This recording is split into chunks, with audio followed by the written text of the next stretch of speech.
Here we have the DJI RS3 gimbal. It is the successor to the DJI RS2 gimbal. We also have the DJI RS3 Pro gimbal, which is the successor to the RS2 gimbal. It's all a little bit confusing, so many amazing gimbals. What do we do with all this information? We are going to cut through the noise. You are not going to want to miss it.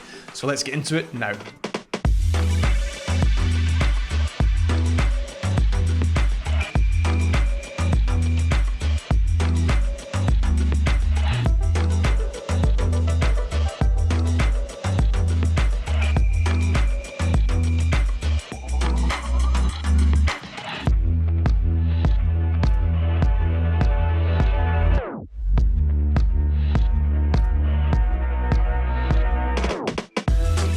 Gimbals are a tool to stabilize your footage, but DJI being DJI have taken things to the next level with all kinds of cool features. So let's get into some of the new features that we get with the new RS3 and the RS3 Pro, and then you can hopefully make up your mind whether you need to upgrade or buy one or whatever it is you want to do with that information.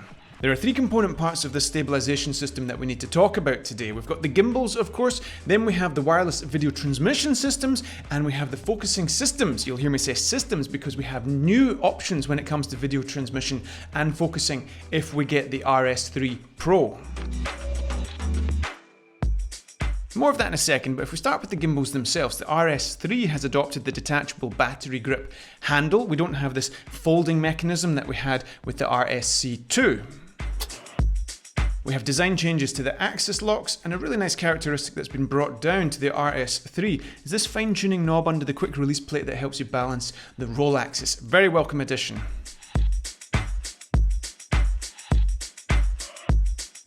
Other than that, the physical attributes of these two gimbals hasn't really changed. They both weigh about 1.3 kilos and they both support a payload up to 3 kilograms. If you want to carry a payload between 3 and 4.5 kilograms, you'll definitely need to get the RS3 Pro. That's the same payload that the RS2 could handle.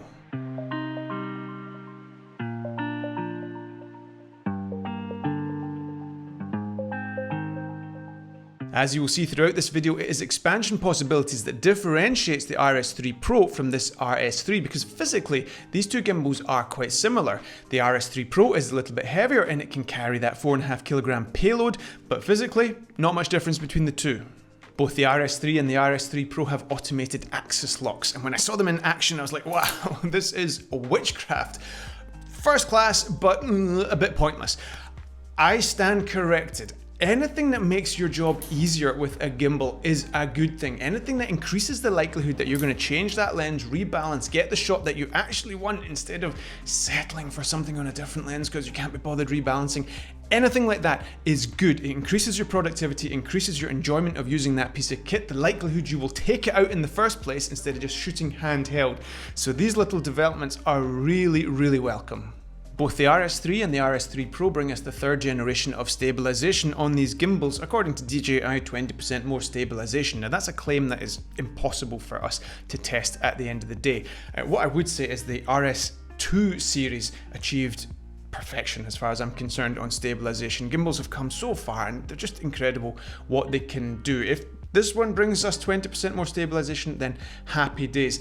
At the end of the day, the output that you get from your gimbal, however, is so much down to you as a user and your skill and your competence and your ability to frame shots and understand cinematography. But these gimbals, all of them quite frankly, get the job done that they are tasked with, and that is to stabilize those three axes.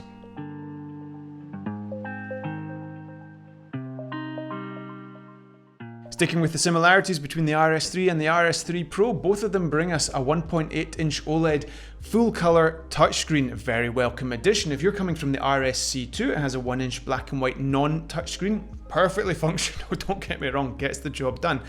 But the little color touchscreen on the back of this is nice. Combining this touchscreen with the physical switch that we get to alternate between our three shooting modes, we have a genuinely more practical and efficient user experience here, particularly when it comes to mode 3. That's typically set to FPV by default, so the roll axis is engaged. Now we don't use that so much, so we've set a custom profile in there where only the tilt axis is engaged. That's fine, but if we want to switch to portrait mode or 3D roll option or back to FPV, we can do so on the back of the screen there. We can customize everything. It's really nice. So once you get into this, you can grow into the added functionality that the combination of the touchscreen and that switch gives you.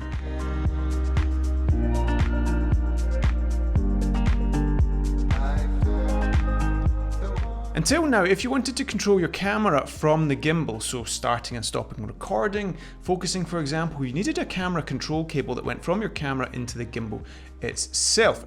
Now we have Bluetooth connectivity between the camera and the gimbal itself. It's a nice option to get rid of one of those wires if your camera is compatible. Now, as it happens, our Panasonic GH5 isn't compatible.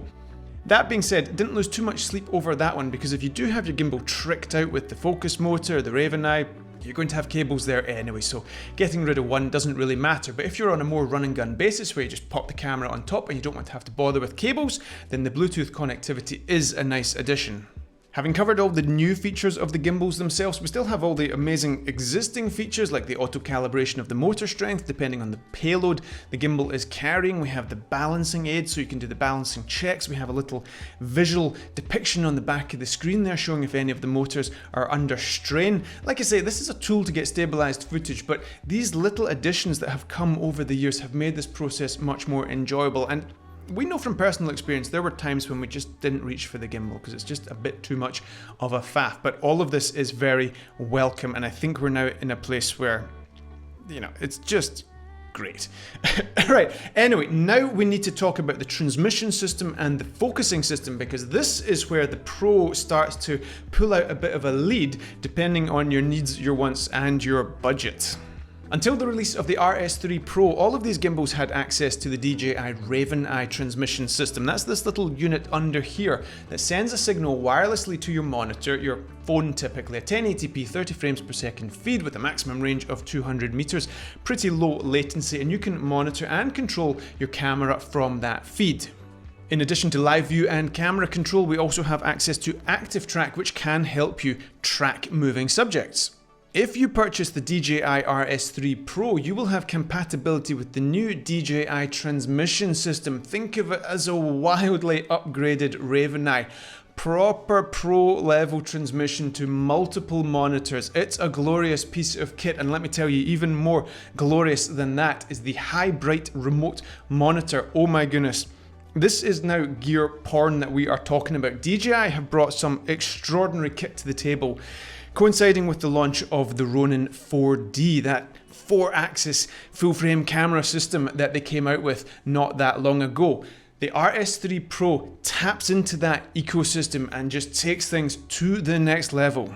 Speaking for Alina and myself, oh my goodness, do we want gear like that? It's glorious. But oh my goodness, do we absolutely not need it. We don't operate at that level. We're not a full-on production company with 10, 20 people. So that's up to you whether you think you need to get into that kind of ecosystem. And you won't be surprised to know that it comes at quite a tremendous cost. Quick word before I forget about this Raven Eye system. Yes, it's absolutely fantastic. I should point out to you that many cameras have an app that allows you to transmit a live view to your phone. That's exactly what we're doing with the second Panasonic GH5. I can see myself, I can control the camera, so that's my live view taken care of. And as for Active Track, really cool technology. Still not 100% sure if I think it's better than manual control. Let's put it that way. It doesn't really work very well on longer focal lengths, which is what Alina and I do all the time when we're filming people. It depends on your use case scenario, but let me just say, focus on what you need versus what you want if you're not operating at high kind of budgetary capacity. Right, focusing systems. We have this really nice capacity to manually focus lenses via the gimbal. We have a focus dial here. If we have this all hooked up, we have a focus motor which connects to your lens and pulls focus on your lens, and that works for manual focus lenses. Really, really cool. But we are talking about physically controlling this dial down here to pull focus. If you buy the RS3, you will be restricted to this focusing system. Very good system, also completely optional. You might not need it in the first place. However, if you want to dip into the world of wizardry and witchcraft that DJI are rolling out by the day, then you get the RS3 Pro and you get access to the new LiDAR rangefinder. In a nutshell, a so-called LiDAR scanner sits on top of your camera, shooting out infrared beams into the world. The information it gets back, up to 43,200 points, are then compiled into a depth map on your high bright remote monitor, you can see a bird's eye, a simulation of those points, so you can get a perfect indication of where the camera focus is at any point in time. You can then apply that to full on automate the manual focus of your cine lenses, or you can just pull focus automatically, continuously, whatever you want. You can even connect grips to your high bright remote monitor and have someone pull focus independently. It's really, really nice technology.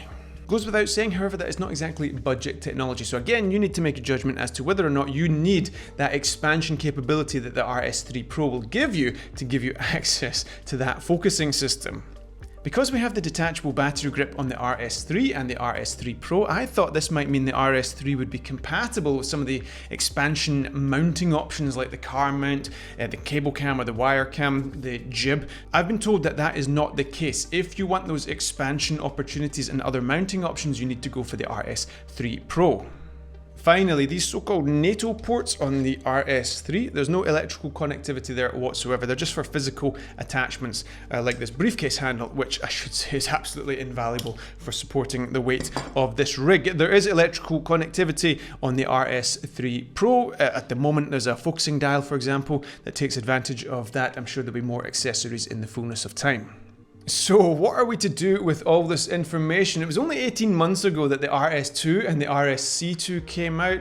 They're amazing gimbals. Do you upgrade if you already have one of those gimbals? Well, of course, that's your decision to make, but I certainly would argue there's no necessity to upgrade. Put it that way. Yes, we have automated access locks, we have bigger touch screens.